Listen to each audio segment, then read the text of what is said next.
अपक्ष नगरसेवक राहुल गायकवाड यांनी घेतली आमदार नितेश राणे यांची भेट. वाढदिवसानिमित्त शुभेच्छा देत राणेंकडून गायकवाड यांच्या कौतुकास्पद राजकीय प्रवासाचा गौरव.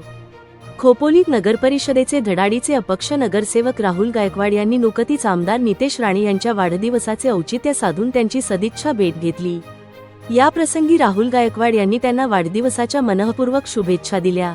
या भेटीदरम्यान नितेश राणे यांनी राहुल गायकवाड यांच्या राजकीय संघर्षाची आणि जनसेवेची दखल घेत त्यांचे जाहीर कौतुक केले. नगरसेवक राहुल गायकवाड यांचा राजकीय प्रवास अत्यंत खडतर आणि सर्वसामान्यांसाठी प्रेरणादायी राहिला आहे. स्वाभिमान संघटना ते शिवसेना आणि त्यानंतर अपक्ष नगरसेवक असा त्यांचा हा चढ उतार आणि संघर्षाचा प्रवास आहे. कोणत्याही मोठ्या राजकीय गॉडफादरशिवाय केवळ स्वतःच्या लोकसंपर्काच्या आणि जनकार्याच्या बळावर त्यांनी खोपोली नगर परिषदेत अपक्ष म्हणून धडक मारली आणि कमालीचा विजय मिळवला. त्यांच्या या धडाडीच्या स्वभावामुळेच खोपोलीत त्यांनी आपली एक वेगळी ओळख निर्माण केली आहे.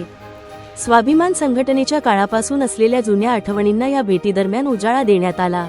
आमदार नितेश राणे यांनी राहुल गायकवाड यांच्या प्रवासाचे विशेष कौतुक केले.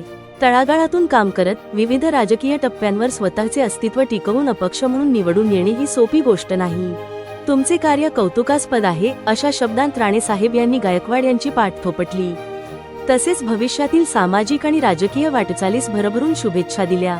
या सदिच्छा भेटीमुळे खोपोलीच्या राजकीय वर्तुळात जोरदार चर्चा रंगली असून आमदार नितेश राणे यांनी कौतुकाची थाप दिल्याने राहुल गायकवाड यांच्या समर्थकांमध्ये आणि कार्यकर्त्यांमध्ये कमालीचा उत्साह पाहायला मिळत आहे.